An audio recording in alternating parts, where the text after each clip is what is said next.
Mr. Secretary, I plan to ask you some budget questions about the following, the cost of but then something else happened this weekend and it needs to be addressed. And that is the president's premature and escalatory decision to deploy not only the National Guard troops to Los Angeles, but active duty Marines as well.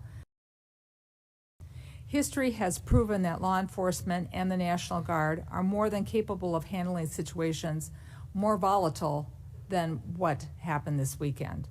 We all see the continuous loops on TV, but this looks nothing like the George Floyd protests or the Rodney King riots in Los Angeles in 1992. Mr. Secretary, this is a deeply unfair position to put our Marines in. Their service should be honored. It should not be exploited.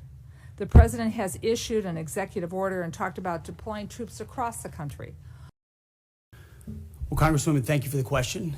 You are right. We are both originally from Minnesota, which is why I recall 2020 quite well, when Governor Walz abandoned a police precinct and allowed it to be burned to the ground, and also allowed 5 days of chaos to occur inside the streets of Minneapolis.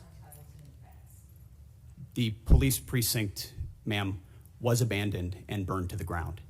And because of that, the National Guard was eventually far too late mobilized. And President Trump recognizes a situation like that, improperly handled by a governor, like it was by Governor Walz, if it gets out of control, is a bad situation for the citizens of any location.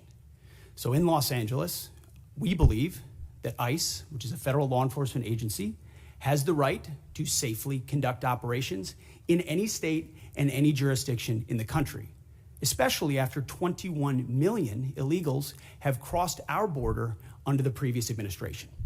ICE ought to be able to do its job, whether it's Minneapolis or Los Angeles. I have limited time. I asked a budget and they question. Are being, Could the Secretary please address the budget? Thank you.